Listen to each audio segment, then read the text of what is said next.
অভিভাবক হিসেবে, একজন সচেতন নাগরিক হিসেবে আজকে দেশের যে পরিস্থিতি, আসলে আমরা সেরকম রাজনীতিবিদ না, আমরা জাতি ধর্ম নির্বিশেষে আমি মনে করি প্রত্যেকটি মানুষের সচেতন নাগরিকের আজকে অন্যায়ের প্রতিবাদ করা উচিত। যেখানে অন্যায় হবে সেখানে আমার মনে করি সচেতন নাগরিক হিসাবে সবাই এটা প্রতিরোধ করা উচিত।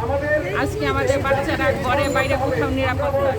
আমার বাচ্চারা যখন বাইরে বের হচ্ছে প্রতিক্ষণ হচ্ছে, শুনেছি ছাত্র খুঁজে খুঁজে ধরা হচ্ছে। অনেক জায়গায় এরকম হচ্ছে যে ছাত্র হলে এখন আইন নিয়ে বেরোতে হবে, ছাত্র কোথায় যাচ্ছে কী করছে। আমার বাচ্চারা কতদিন যাবৎ ঘরে বন্ধু অবস্থা আছে, আমি বের হতে দিব সে সাহসও আমি পাচ্ছি না।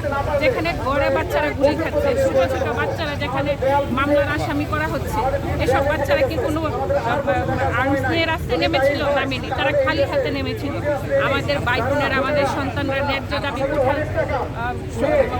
অসম কোঠা ভিত্তিতে যখন তারা আন্দোলনে নেমেছিল তখন তো এটা ছিল একটা ন্যায্য দাবি। আজকে এই পরিস্থিতি দাঁড়িয়েছে শুধু পুলিশের সাধারণ মানুষের প্রতি নৃশংসতা, নির্বিচারে গুলি এবং এই অরাজকতা পরিবেশ সৃষ্টি হয়েছে।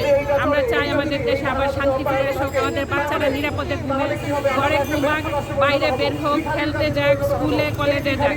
আমরা একটা নিরাপদ নিশ্চিত একটা দেশ চাই, আমরা একটা স্বাধীন সোনার বাংলা চাই।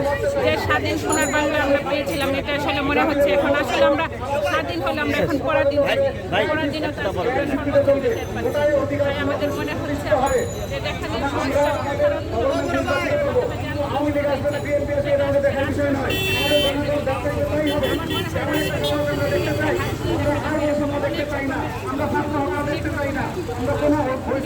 অনাচার দেখতে চাই না।